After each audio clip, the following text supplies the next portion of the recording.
Acast powers the world's best podcasts. Here's a show that we recommend. Hey, I'm Kim Holderness. And I'm Ben Holderness. We host the Holderness Family Podcast every Tuesday. You may know us from the silly videos that we make online. Or a book about marriage called Everybody Fights. Or as winners of season 33 of The Amazing Race. Still can't believe that happened. Listen, we do a lot of stuff, but our podcast is our most favorite thing. Yeah, because every week we get to sit down face to face, talk to each other about marriage, family, mental health, or just anything that we want to know more about. Sometimes we have expert interviews, sometimes it's just us, but our goal is to bring some joy and laughter into your life every week. Our other goal is that maybe you will learn something as well. Right, so search the Holderness Family Podcast and check out our most recent episodes. We have one about staying organized with creators of the Home Edit. And one about being diagnosed with ADHD as an adult. We hope you'll join us. Acast helps creators launch, grow, and monetize their podcasts everywhere. Acast.com.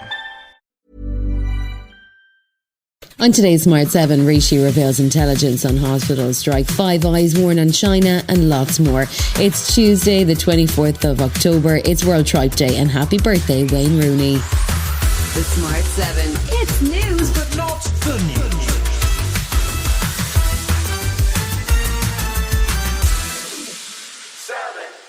The Red Cross announced on Monday night it had facilitated the release of 2 more hostages by Hamas. They were released on what Hamas call humanitarian grounds, and negotiations continue for the release of up to 50 more of the estimated 200 plus hostages still being held.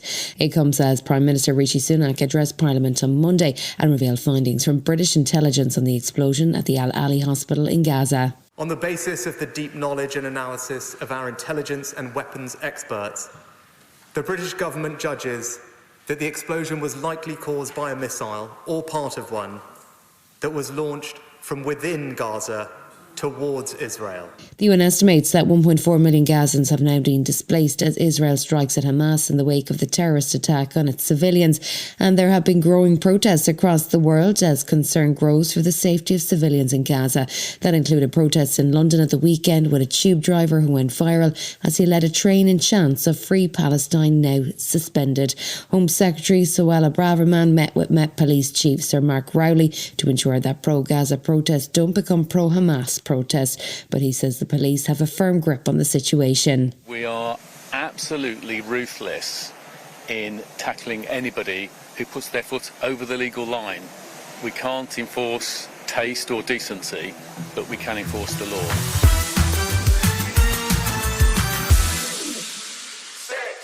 If Rishi hoped by simply cancelling the whole HS2 rail project the mess would go away, he was definitely wrong. In fact, the Sunday Times has been busy investigating the HS2 project for over 3 months, with testimony from whistleblowers and access to secret files. They say that the project has been in trouble since 2019 and that staff members who raised concerns about cost overturns were sacked.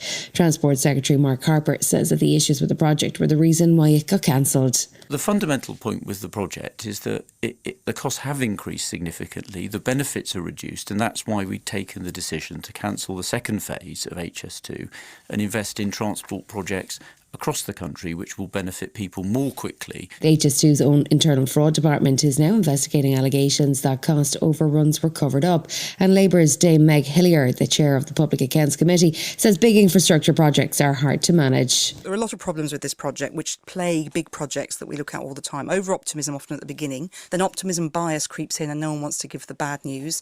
And you've also got issues here around governance. We had a lot of changes of political leadership in this period of time.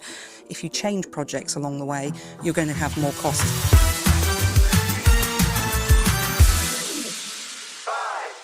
The first proper storm of winter seems to have caused serious damage. Storm Babette has left at least 7 people dead and hundreds more homeless.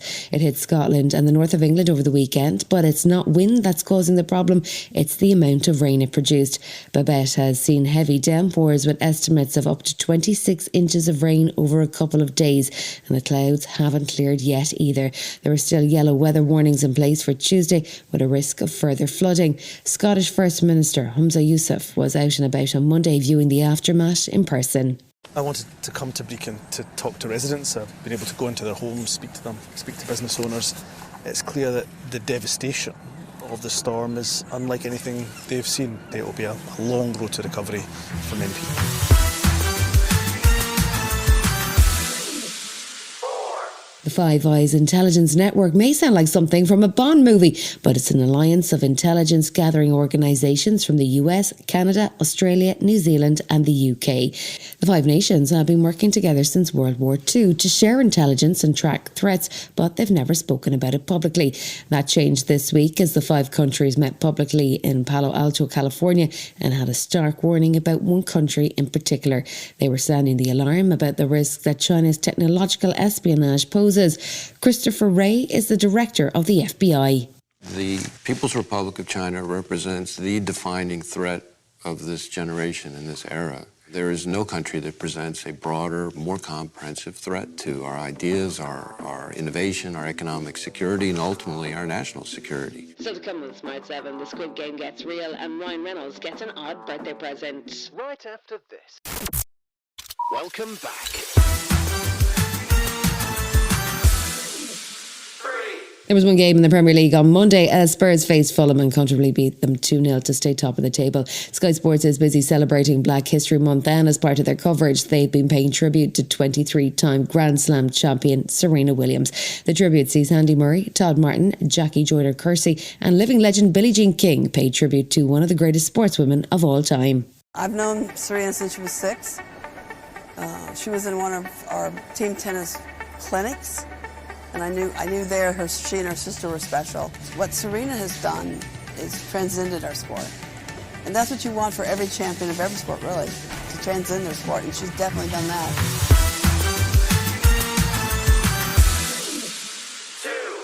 Imagine for a moment you're best friends with Ryan Reynolds. Apart from all the free gin and the endless Deadpool jokes, there'd be huge pressure when it came to his birthday, right? For his longtime buddy and co-chairman of Wrexham Football Club, Rob McElhenney, it's an annual challenge to top the ridiculous birthday videos Ryan comes up with. But this year, Rob may just have pulled it off with a little help from a former Parks and Rec star, Chris Pratt. He created a whole memorial park for the birthday boy, virtually anyway. Introducing the Ryan Rodney Reynolds Memorial Park in Wrexham, Wales. This park will be beautiful. We'll have open green spaces, pop-up restaurants. We'll have movie screenings.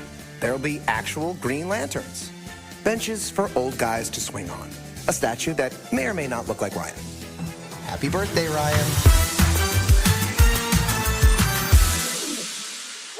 It's been over 2 years since Squid Game first appeared on Netflix and became a massive worldwide hit. So it's no surprise that there's a second series on the way, which began filming this summer.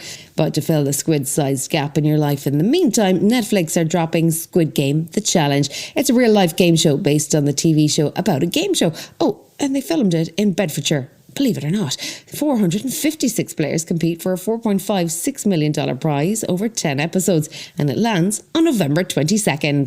This game has to be played with strategy. I'm going to be your best friend, but I will absolutely double-cross you. You can't trust anybody in here.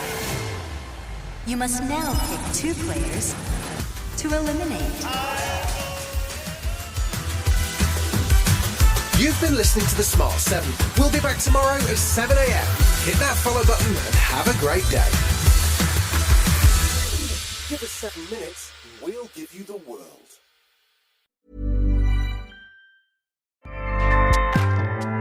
Acast powers the world's best podcasts. Here's a show that we recommend.